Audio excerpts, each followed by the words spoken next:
घरमा को छ होला? किन के भयो? ए मकै च्याउ यसो फर्सीको मुन्टाहरू लिएर आएको थिएँ र नि। खै हेर्नु त के ल्याउनु भएछ?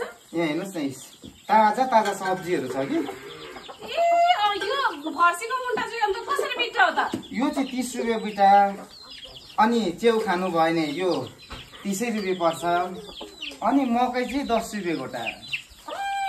यस्तो नाथे मकै 10 रुपियाँ गोटा, यो सुकेको मुन्टा 10 रुपियाँमा दिनु, 10 रुपियाँ बिटा, यो पनि 10 रुपियाँमा दिनुहुन्छ। राख्छु न, अब त राख्दिन। खै होइन बहिनी, यसो यो बेचेर नि यसो घरमा नुन तेल लैजाउँ भनेर ल्याएको, कसैले नकिन्देर हौ। बहिनी रिसाउनुहुन्न? एउटा कुरा सोधौँ म? सोध्नुहोस् न, यहाँ कामको हतार भएको बेला के को अल्झ आइलाग्छ सोध्नुहोस्, छिटो सोध्नुहोस् है, मलाई हतार छ। लु सोधिहाल्नुहोस्, मलाई छिटो छिटो हतार छ। तपाईँले नि पिज्जा भयो, बर्गर अनि केएफसीहरू खानु भएको छ? के यस्तो कुराहरू सोधिराखेको? यस्तो कुरा त कति खाएको नि, पिज्जा बर्गर कति खाएको नि। त्यसो भए अनलाइनको सामानहरू मगाउँछु नि, त्यस्तो सामानहरू के नमगाउनु, अहिलेको जमानामा मगाउँछु। भनेपछि त्यहाँ पनि तपाईँलाई यसरी नै घटाइदिबस्छ होला हो? त्यहाँ त कहाँ घटाउनु नि, उनीहरूको त फिक्स रेट हुन्छ, जति रेट छ त्यतिमा दिनुपर्छ नि, त्यति थाहा छैन तपाईँलाई? अनि तपाईँहरू त्यो पिज्जा बर्गर त्यो अनलाइनको सामानहरू जति भने त्यतिमै किन्ने, त्यही पनि डुप्लिकेट चिजहरू होइन, मटाउने चिजहरू। हामीले यस्तो प्योर अर्ग्यानिक बनाएर ल्याएको हेर्नुहोस् त, मकै हामीले कति दुःख गरेर ल्याएको छ, हातमा थेला उठाइ लिएर आएको होइन, ताजा ताजा सब्जीहरू लिएर आएको चाहिँ तपाईँले जहिले कहिले घटाउनुहुन्छ। अब तपाईँले यसरी घटाएर अब हामीले पनि त यो कमाएर होइन बेचेर घरमा नुन तेल लानु पाइन्छ कि भनेर पो दुःख गर्छु त। अब तपाईँले यो 20 को चिज तपाईँले 5 मै माग्नु खोज्नुहुन्छ। अन्त त्यसरी गर्दाखेरि त हेर्नुहोस् है, त्यसरी गर्दा नि बस्तीमा खेतीपाती गर्ने मान्छे नै हराइसकेको छ।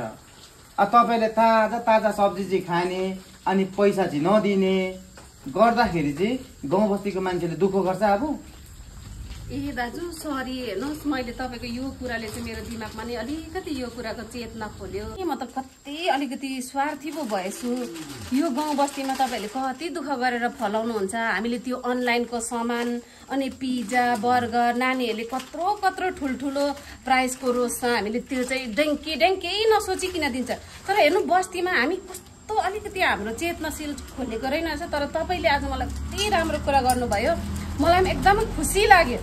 यो चिजहरू चाहिँ हाम्रो अर्ग्यानिक पनि हो, तपाईँहरूले यही चिज बेचेर आफ्नो जीविका पनि चलाउनुहुन्छ। कति मूर्ख रहेछ हौ म त। आम्मै लु सबै दिनुहोस्, तपाईँले कसरी हुन्छ तपाईँको म घटाउँदिनँ पनि हो। अर्को पालिदेखि तपाईँले यो सबै ल्याउनु भयो भने मेरोमै ल्याउनुहोस्, म तपाईँको सबै पैसा पेमेन्ट गरिदिन्छु। ल हुन्छ? तपाईँ जस्तै बुझाकी भइदियो भने नि हामी सबै खेतीपाती गर्नेले यस्तो मेहनत गरेर कमाउँछ, तपाईँलाई ताजा ताजा सब्जीहरू लिएर सधैँभरि दिन्छौँ नि। तर के गर्नु बहिनी, तपाईँ जस्तै बुद्धि खोलिने मान्छे हाम्रो संसारमा धेरै कम्ती छ कि। अब नि हेर्नु नि, तल गएको थिएँ, सब्जी राखेको 1 हप्ता भयो, पैसा ट्याप्पै दिँदैन हो। अन्त अघि मुनतिर पनि गएँ, त्यो भैयालाई भनेको थिएँ, अन्त उसले त त्यसै लैजालाजै गर्छ। अन्त हामी त दुःख त त्यसै जान्छ नि बहिनी। होइन तपाईँको आज तपाईँले जुन प्रकारले मलाई सम्झाउनु भयो, गाउँ ठाउँमा हाम्रो मान्छेले कतिवटा ठाउँमा यसरी बुझ्दैन गाउँको दुःख के हो भनेर, यसरी नै तपाईँले बुझाउनु भयो भने मैले जस्तै बिस्तारै सबैले बुझ्छ र गाउँको मान्छेले नि यो हरियो परियो लाउनु अझै जोस र जाँगर बढाउँछ है दाजु। हुन्छ म राख्छु ल दाजु, यो सबै मलाई 10 रुपियाँ घटाइदिउँ? होइन होस् होइन, अब हुन्छ म राख्छु, अर्को पालि नि ल्याउनुहोस् ल। हुन्छ बहिनी।